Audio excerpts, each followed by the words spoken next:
often do you think about your voice? Have you ever thought about your voice? For most of us, the first time we think about our voice is when we hear it on a recording, perhaps of our first cell phone voicemail message, or on a family home video. Simply put, our voices are just not something that we pay much attention to, which is fairly odd if you think about it, since the voice is the primary form of communication. We use it day in and day out, and yet seemingly have no awareness of it. So today, my job is to make you aware of it and show you why you should care about it and think about it. Voices come in all shapes and sizes, and the same can be said about the anatomy which makes the voice possible. You have the larynx, which lies above the trachea, housing the vocal folds, also commonly called the vocal cords. Above that, we have the epiglottis, which comes down over the trachea during the act of swallowing, directing food and liquid into the esophagus. Moving up, we have the muscle of the tongue, which largely shapes a lot of the sounds that we make. Above that, you have various resonators, soft palate, hard palate, sinuses, nasal cavity. The actual production of the voice is threefold. We have the power source of the voice, the lungs, the vibrator of the sound, the larynx, and the resonators of the sound, these palates, the mouth, the throat, the sinus cavities, nasal cavities. As you inhale, air moves through the lungs, expanding the rib cage, lowering the diaphragm, which lies under the rib cage, and when breathing properly, expanding the diaphragm. And as the process reverses, the air moves upward towards the vocal folds through the trachea, making the vocal folds open and close and vibrate. The higher the sound produced, the faster the vocal folds vibrate, and the lower the sound produced, the slower the vocal folds vibrate. But this vibration simply creates a buzzing sound. That buzz is shaped as it moves through our resonators, and it becomes our personal, unique sound. Unfortunately, this is way too quick a process for us to ever capture with the naked eye. But we can capture it with the use of a strobe light video to make it be in slow motion, what we commonly call a stroboscopy. If you've never seen a video of your vocal folds, be forewarned. It is very strange, but it's very fascinating as well. Keep in mind that male vocal folds are thicker, approximately the size of a quarter, and female vocal folds are thinner, approximately the size of a dime. This video being of female vocal folds, therefore, may not accurately represent your personal vocal folds, but it will at least give you an idea of what's anatomically happening when you speak.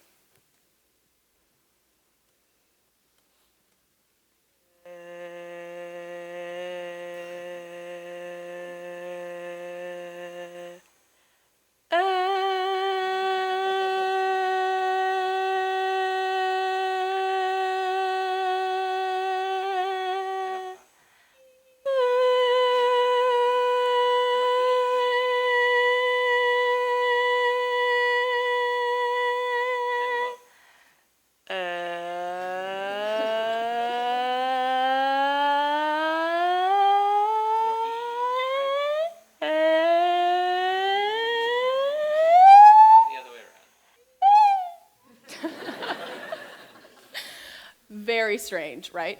Yeah. So, fun fact, there are actually proper and improper, healthy and unhealthy ways to use your voice. Think about your own voice for a moment. If you're in an hour-long conversation, does your voice feel sore or tired afterward? If you're using proper voice technique, you could speak for hours with minimal consequences. The key is awareness. If we aren't aware of how our voices properly function, how can we possibly hope to use them to the best of their ability? One of the biggest issues we face is vocal fry. Vocal fry is technically the lowest register of the voice. In this range, air bubbles up through the vocal folds, creating a static, rattling sound. I will demonstrate. I'm talking in vocal fry.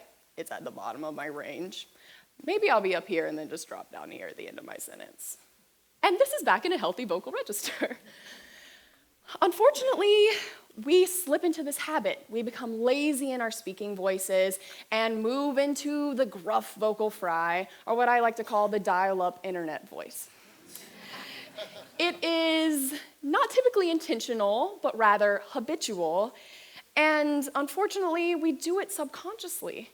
We might want to make our voices sound deeper, we might want to sound cooler and more suave and down to earth, and so we pitch our voices lower. Regardless of the reasoning, though, it just is not healthy. It can have huge consequences on the lifespan of your voice. Yes, your voice does have a lifespan, and it can also limit your opportunities for success, particularly for women. According to a study published in PLOS ONE, a peer-reviewed open-access scientific journal, relative to a normal speaking voice, young adult female voices exhibiting vocal fry are perceived as less competent, less educated, less trustworthy, less attractive, and less hireable. So, if you think that maybe you speak in vocal fry, here are some tips on how to avoid it. Try placing your voice higher.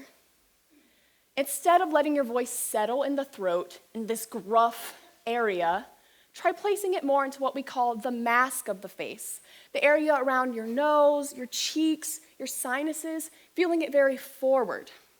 Of course, this will probably feel a little strange, and your voice might sound a little strange to you, but think of it like this. The more you speak in vocal fry, the more habitual it becomes. Vice versa, the more you speak in a healthy vocal register, even if it feels slightly uncomfortable for a small amount of time, the more habitual that will become. Another tip, try listening to the people around you to hear if they use vocal fry. Are they talking up here and then drop down here right at the end of their sentence? Do they start there and move up? If you can acquaint your ear to being able to hear vocal fry, you will be able to hear it more easily in your own personal speaking and will be able to fix it more easily in your speaking as well. One of the most helpful aids to correcting vocal fry is proper breathing. Everyone take a breath and pay attention to where you feel that breath. Did you feel it in your chest? Did your chest rise? Did your shoulders move up? Fun fact, that shouldn't happen. Proper breathing happens at the abdomen. Your belly should move out when you breathe. I am going to demonstrate this dramatically. I'm a singer, so we have to do everything dramatically. So I'm breathing in. My belly should expand, almost making me look pregnant.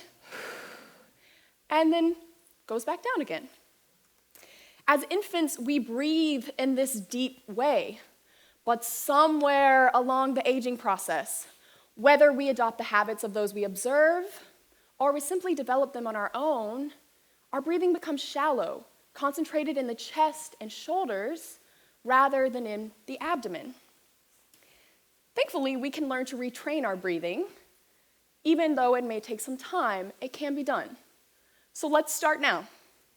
Everyone take a deep breath and really focus on releasing the tension in your throat and letting the air move deep into a downward expansion. Feel it flowing through your body, making you feel grounded, making your body feel less tense, making your breath feel lighter, more natural.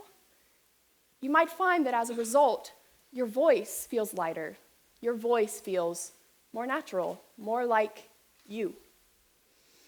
If you are unsure of whether you speak in an unhealthy vocal register or whether you breathe improperly, seek the expertise of someone trained in the field, such as a voice teacher, a voice student, and most importantly, speech pathologists and otolaryngologists, or ENTs. I am not a trained doctor, but there is much more that I could say about the science of the voice. So if you have any further questions or want more information or exercises for how to improve upon these things, I will be available today to answer any questions and give you any information that you would like. Remember, the key to reshaping your voice, to changing the longevity of your voice, is awareness. If you want to have your voice heard for the entirety of your lifespan, you have to be aware of it and take care of it. What I've talked about today, proper placement of the voice, proper breathing, these are just 2 ways to dramatically change the outcome of your voice, the longevity, the lifespan of your voice. Proper hydration and sleep. Those are 2 others. Furman students, looking at you with that sleep comment. But if we implement these things in our life, we can see the dramatic changes. We can see that our voices will live as long as we wish to live. Thank you.